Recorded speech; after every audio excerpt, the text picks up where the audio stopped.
Terima kasih Mbak. Assalamualaikum warahmatullahi wabarakatuh. Selamat sore, salam sejahtera untuk kita semua. Om Swastiastu, Namo Buddhaya, salam kebajikan, dan salam sehat untuk kita semua. Yang saya hormati, Direktur Jenderal Penegakan Hukum Kementerian SDM, Kepala Badan Reserse Kriminal Polri diwakili oleh Direktur Tindak Pidana Tertentu, Direktur Kriminal Khusus Polda Metro Jaya atau yang mewakili Kapolres Bandara Internasional Soekarno-Hatta, Pak Wisnu ya? Kapolres sekarang. Kepala Kantor Otoritas Bandar Udara Soekarno-Hatta, General Manager PT Angkasa Pura Indonesia Bandara Soekarno-Hatta diwakili oleh Deputi General Manager, Kepala Kantor Imigrasi Kelas 1 Khusus Soekarno-Hatta, para pimpinan maskapai di Bandara Soekarno-Hatta, serta hadirin tamu undangan dan rekan-rekan wartawan. Pada kesempatan ini, Bea Cukai Soekarno-Hatta menggelar press conference atas keberhasilan dalam melakukan serangkaian penangkapan penggagalan terhadap upaya pembawaan emas yang tidak memenuhi ketentuan ekspor melalui jalur penumpang di Terminal 3 Keberangkatan Internasional pada 11 Agustus 2026. Untuk detailnya nanti Pak Dirjen Bea Cukai akan menjelaskan. Cuman kita dari Kementerian Keuangan selalu ingin meningkatkan kinerja Bea Cukai. Karena Bea Cukai sebagai penjaga border Indonesia harus terus meningkatkan kapabilitas dan selalu selangkah lebih maju dalam mengantisipasi berbagai modus penyelundupan yang terus berkembang. Dalam waktu kurang dari 24 jam, Bea Cukai menghadapi dua modus berbeda. Yang pertama, dengan cara dimasukkan ke area kemaluan wanita dan dubur. Pada kasus berikutnya, mereka menemukan pemanfaatan oknum ground handling untuk membawa emas kepada penumpang. Dengan mengkombinasikan teknologi pemeriksaan, analisis risiko, analisis data penumpang, pengawasan lapangan, serta sinergi dengan seluruh stakeholder bandara, itu bisa terjadi. Jadi setiap temuan harus dikembangkan, tidak berhenti pada siapa yang membawa barang, tapi juga dari mana barang berasal, pada siapa akan diserahkan dan siapa yang akan terlibat. Nanti juga akan dilakukan penelitian lebih lanjut mengenai siapa sebetulnya yang mengirim. Saya harapkan sih nanti pengirim-pengirimnya ikut juga keciduk ya. Jadi teman-teman, untuk masyarakat Indonesia ya, saya mengimbau kalau memiliki kebutuhan membawa emas ke luar negeri, jangan disembunyikan. Sampaikan kepada petugas Bea Cukai dan penuhi ketentuannya. Jadi lebih baik bertanya sebelum berangkat daripada harus berhadapan dengan proses hukum karena mengabaikan kewajiban yang berlaku.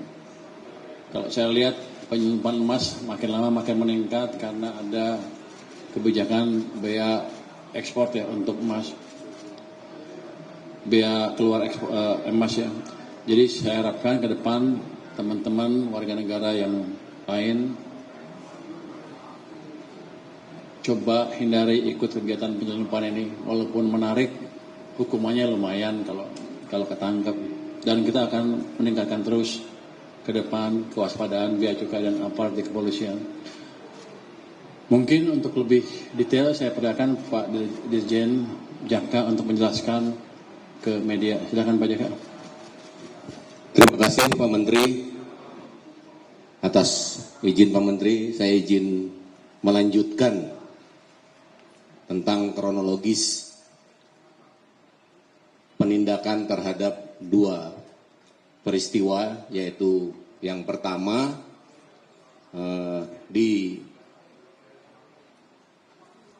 oleh APSEK dan Bea Cukai dan pihak kepolisian, demikian juga yang kedua adalah dengan memanfaatkan petugas ground handling yang membawa emas yang diserahkan di ruang tunggu keberangkatan.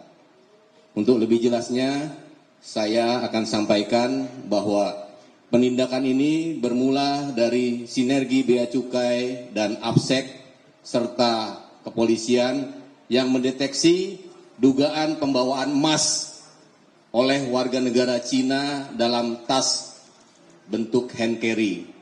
Penindakan dilakukan terhadap 7 penumpang WNA tujuan Hong Kong. Ditemukan emas dalam bentuk silinder atau telur seperti yang ada di depan. Disembunyikan di dalam tas celana yang dimodifikasi, dimasukkan ke dalam, mohon maaf, kemaluan atau inserter, baik di kemaluan maupun di dubur. Sehingga ini tentunya berpengaruh pada gerak tubuh pembawa. Barang bukti berupa 41 keping emas berbentuk silinder 24 karat dengan total berat mencapai 17,43 kg atau sekitar, kalau di nilai ekonominya, sekitar 46 miliar. Kemudian yang kedua, penindakan bermula dari informasi absek mengenai dugaan pembawaan emas dalam bentuk, dalam hand carry oleh staf ground handling di loading dock Terminal 3 kedatangan internasional yang kemudian diikuti oleh petugas sehingga terjadi serah terima barang dengan penumpang tujuan Dubai. Penindakan dilakukan terhadap 2 orang WNI, yaitu staf ground handling dan penumpang tujuan Dubai. Ditemukan emas dalam bentuk cash bar dengan kadar yang beragam yang disembunyikan dalam tas ransel dan koper kabin. Barang bukti berupa 7 keping emas berbentuk cash bar dengan total berat mencapai 6,35 kg atau nilai keekonomisannya 17 M. Lokasi penindakan di Terminal 3 keberangkatan dan kedatangan internasional Bandara Soekarno-Hatta. Modus dan pelaku: emas dibentuk menyerupai telur dan silinder yang kemudian disembunyikan melalui body insertion, body strapping, pakaian yang dimodifikasi sehingga tas hand carry. Terhadap pelaku, 7 warga negara Cina telah diamankan oleh petugas Bea Cukai untuk dilakukan pendalaman lebih lanjut. Juga berkoordinasi dengan Korwas PPNS Polda Metro Jaya dan JPU Kejati Banten untuk dilakukan penyidikan. Terhadap barang bukti yang telah diamankan oleh Bea Cukai untuk dilakukan penelitian kepabeanan dan uji laboratorium.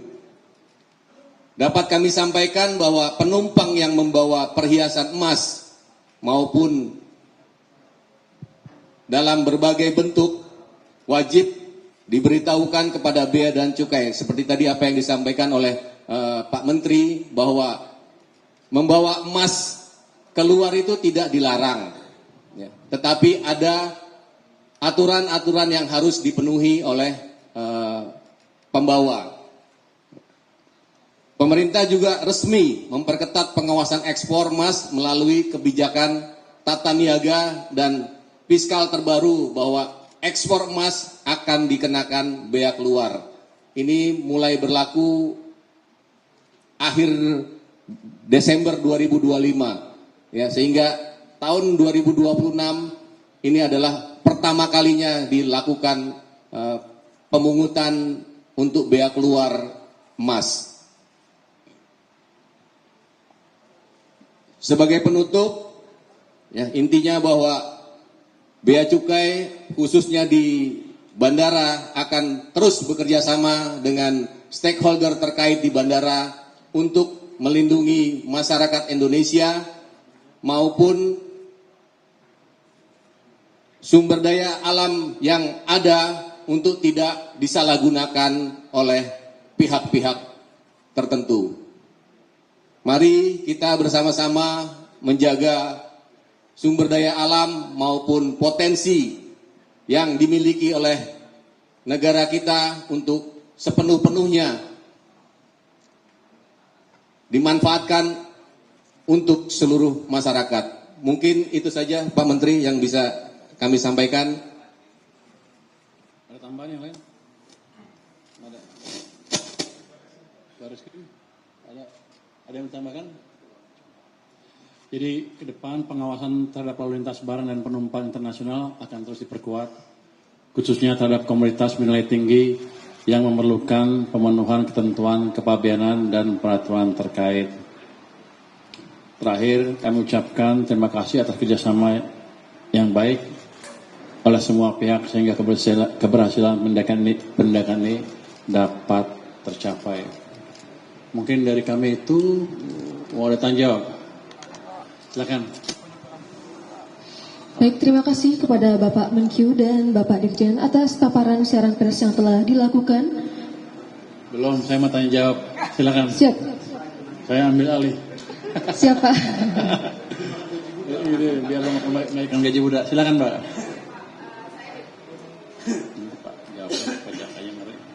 Oke, selamat sore Pak Menkyu dan Bapak-bapak jajaran lainnya. Pak, saya Debrinata dari Kompas.com. Mau nanya Pak, ini kan maraknya penyeludupan emas ini tuh masih berarti kan menunjukkan celah yang masih besar ya, dalam penjagaan bea cukai. Nah, sejauh ini nanti akan ditindak seperti apa? Apakah ada mungkin pengawasan ekspor yang lebih diperketat ke depan atau gimana? Terus yang kedua, dua kasus ini kan mengarah ke dugaan, apakah ada dugaan jaringan penyeludupan emas yang lebih besar atau terorganisir dari dua kasus ini tadi? Karena kan banyak WNA-nya yang tertangkap ya di kasus ini gitu. Itu yang kedua. Dan yang ketiga, apa ada indikasi penyeludupan emas ini tuh terkait aktivitas tambang atau perdagangan emas ilegal gitu Pak? Itu aja. Terima kasih. Terima kasih pertanyaannya Mbak. Saya akan jawab pendek, nanti yang panjang biar aja Pak Jaka yang jawab.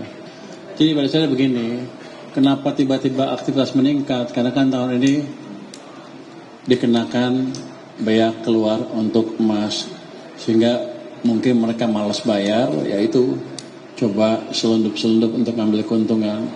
Sebelumnya mungkin tidak terlalu marak, sekarang marak karena ada insentif tambahan kalau mereka membawa keluar tanpa bayar. Kita akan teliti terus ke depan, pangkalnya siapa sih yang main-main itu. Pasti itu kan ada hubungan dengan peti,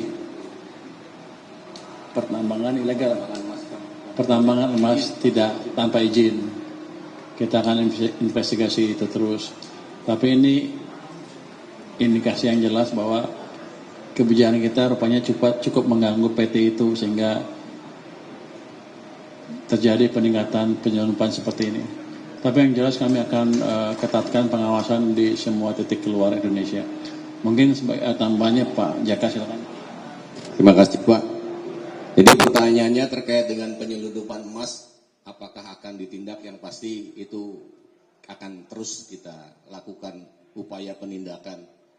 Karena bandara ini adalah merupakan daerah kepabeanan, ya, sehingga barang-barang yang diawasi ataupun mendapat larangan atau pembatasan pasti akan harus memenuhi aturan. Dari sisi pelanggaran kepabeanan, tentunya bea cukai merupakan lini terdepan. Tapi di sini juga tidak menutup kemungkinan ada pelanggaran pidananya, yang pasti pelanggaran pidananya sampai dengan disusur ke hilirnya ataupun ke hulunya itu adalah ada kewenangan pihak lain. Mungkin dari teman-teman Polri akan menindaklanjuti sampai ke peti tersebut, karena bea cukai kewenangannya hanya di wilayah kepabeanan. Dan mungkin juga dari Gakum ESDM selaku PPNS juga bisa menelusuri sampai dengan penambangan emas tanpa izin. Kemudian jaringan penyelundupan, yang pasti jaringan selama ada kegiatan peti, jaringan penyelundupan pasti akan melakukan terus modifikasi untuk modus-modus yang dilakukan sehingga emas tersebut bisa keluar dari wilayah Indonesia. Yang jelas tadi peti pasti ada kaitannya gitu. Mungkin itu yang bisa saya jawab, atau ada tambahan dari Bareskrim?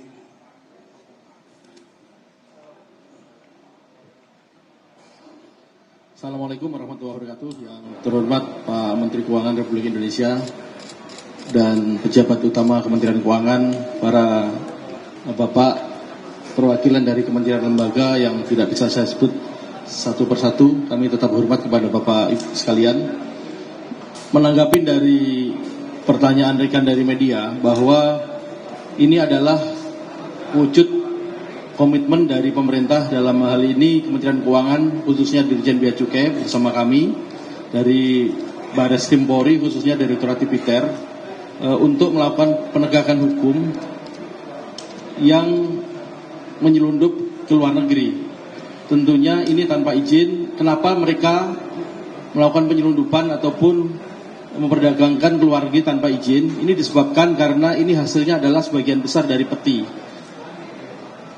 Karena dari peti itu dia tidak bisa mengurus izin-izinnya yang ada, sehingga administrasi untuk pengurusan pembayaran biaya keluar itu tidak bisa mereka lakukan. Mau tidak mau mereka harus melakukan ilegal untuk memperdagangkan ke luar negeri tersebut. Kemudian yang kedua adalah seiring dengan peningkatan kinerja rekan-rekan penegak hukum dari kami kepolisian, kemudian kejaksaan ataupun dari Kementerian Keuangan sendiri terkait di Dirjen Bea Cukai, bahwa kegiatan perdagangan ilegal di dalam negeri kita lakukan penegakan hukum, sehingga mereka tidak berani untuk melakukan perdagangan di dalam negeri. Apalagi kami juga bekerja sama dengan PPATK, di transaksi keuangannya akan terlihat mana-mana yang bersumber dari penambangan ilegal, penambangan yang tanpa IUP dan sebagainya. Oleh sebab itu jalan satu-satunya mereka adalah melakukan perdagangan keluar negeri secara ilegal ini. Saya kira itu. Kami berkomitmen untuk melakukan penegakan hukum dari hulu, dari peti tadi, sampai menjaga di akhir, menjaga pintu-pintu keluar seperti di Bandara Soekarno-Hatta ini. Kami bekerja sama dengan rekan-rekan dari Dirjen Bea Cukai dan rekan-rekan yang lain dan dari Kementerian ESDM. Saya kira demikian Pak Menteri. Terima kasih.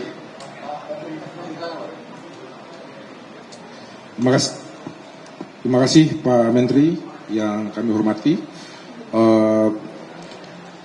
Pertama-tama Pak Menteri, kami dari Kementerian SDM lewat Pak Menteri memberikan apresiasi yang tinggi kepada jajaran, khususnya jajaran Bea Cukai, karena sudah melakukan penindakan terkait dengan temuan-temuan yang seperti tadi sudah disampaikan oleh Pak Dirjen Bea Cukai. Rekan-rekan sekalian, bahwa penting digarisbawahi kenapa kami hadir di sini, bahwa Kementerian SDM lewat Dirjen Gakum ini selain bertugas secara spesifik untuk mendukung penegakan hukum, kami juga diberi kewenangan untuk melakukan penugasan yang namanya kebijakan penegakan hukum. Nah, jadi kehadiran kami di sini ya bukan cuma dalam rangka untuk memberikan dukungan yang optimal terhadap kepolisian dan teman-teman dari Bea Cukai untuk melakukan penegakan hukum, tapi juga kami memitigasi dari aspek hulu sampai ke hilirnya. Menjawab pertanyaan tadi, kami akan mencoba sekaligus tiga, yaitu mengenai penyelesaian masalah seperti apa. Kalau hari ini kita lihat ada sesuatu yang ilegal di sini terkait dengan upaya untuk membawa keluar atau mengekspor ya atau menyelundupkan emas, sudah dipastikan ini ilegal. Kalau ini ilegal, berarti sumbernya dipastikan ilegal.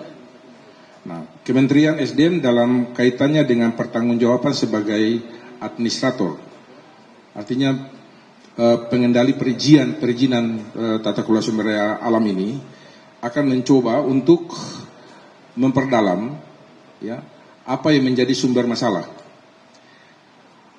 Kalau bicara soal peti, ini di mana-mana sudah ada. Kami sudah melakukan langkah-langkah kebijakan-kebijakan yang nantinya diharapkan itu memperkecil peluang-peluang untuk pertambangan ilegal.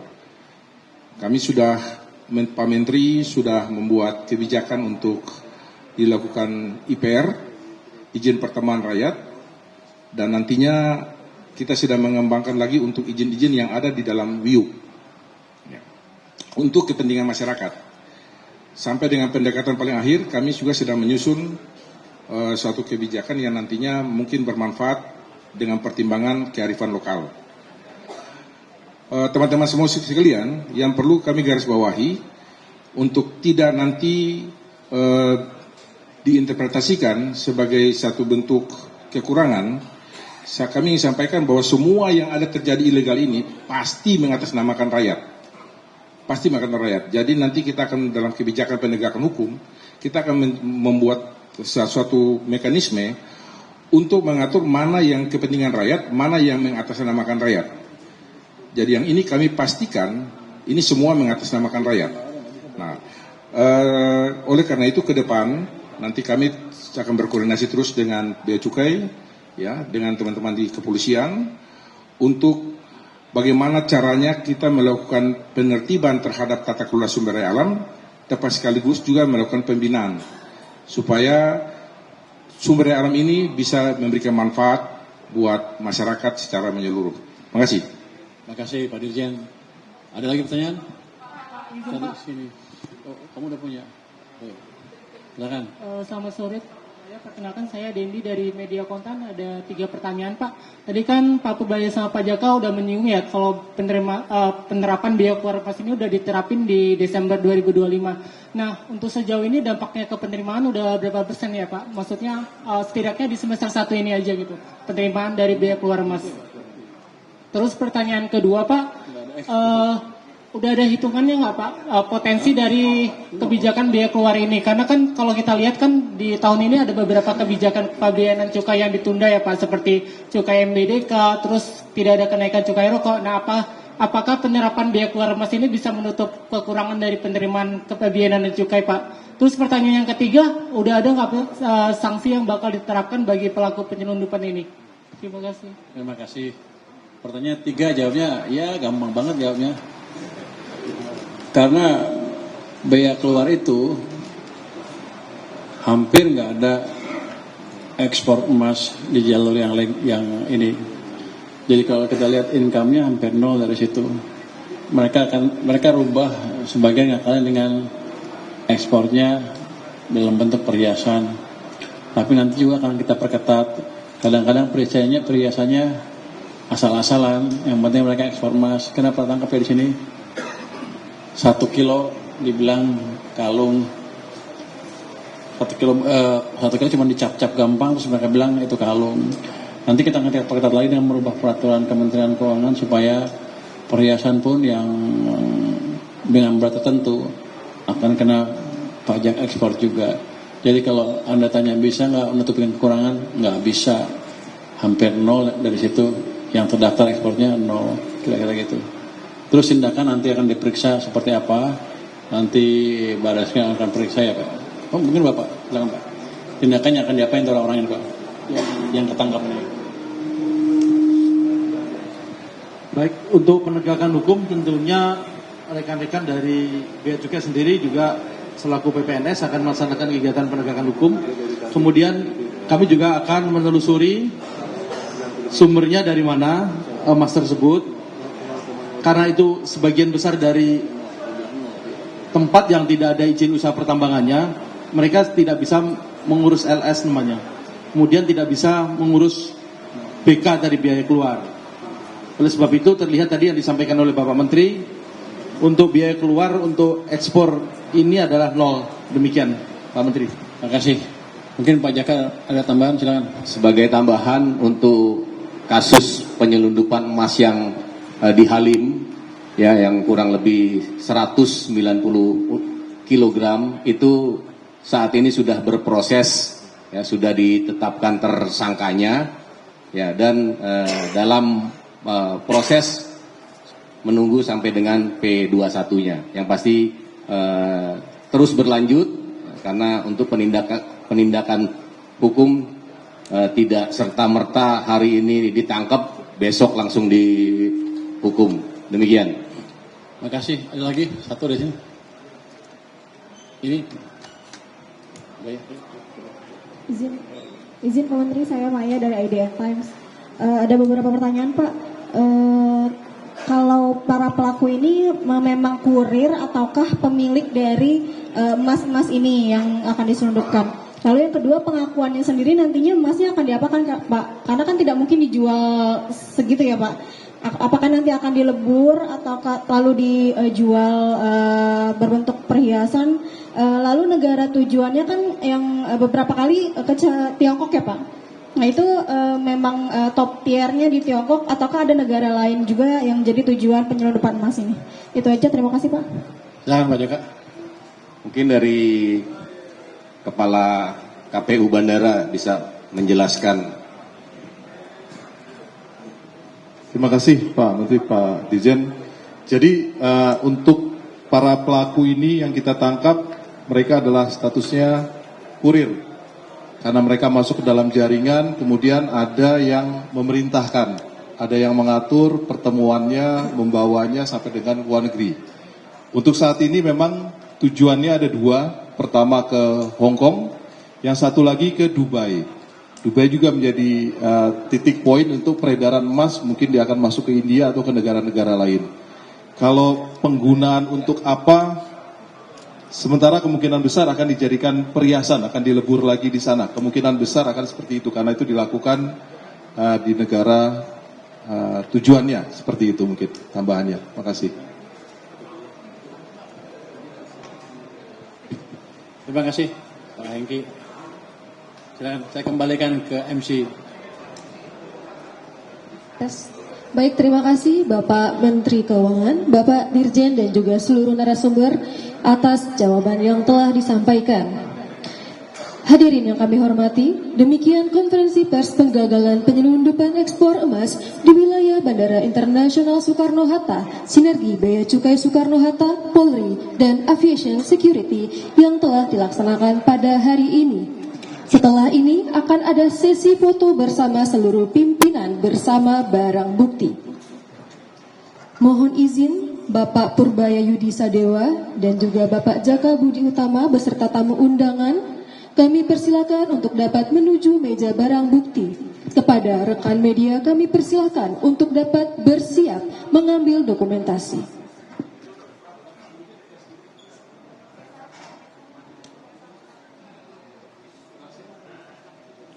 Baik, sebelum kita melakukan sesi foto, mohon izin Pak Menteri, Pak Sekjen, Pak Dirjen, beserta tamu undangan lainnya, mohon izin untuk dapat maju dan memakai sarung tangan yang telah disediakan untuk melaksanakan sesi foto bersama.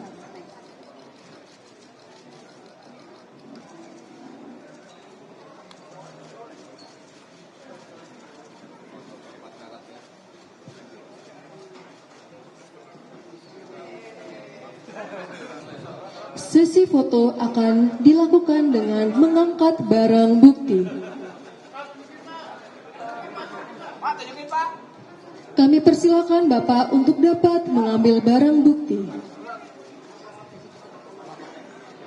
Sesi foto bersama dalam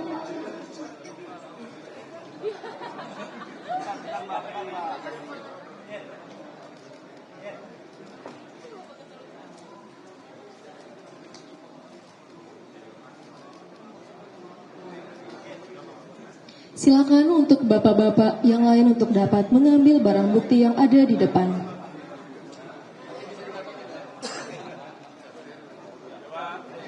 Mohon izin kita mulai. Untuk pose pertama silakan untuk diangkat barang buktinya ke depan. Foto diambil dalam hitungan 3, 2, 1. Mohon izin untuk pose kedua silakan Bapak menghadap ke kanan awak media. Foto diambil dalam 3, 2, 1. Mohon izin Untuk pose selanjutnya dipersilakan untuk menghadap ke sisi sebelahnya. 3, 2, 1.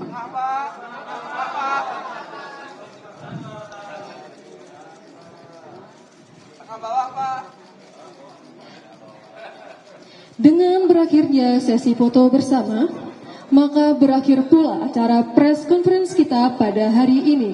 Kami mengucapkan terima kasih kepada Bapak Ibu hadirin tamu undangan yang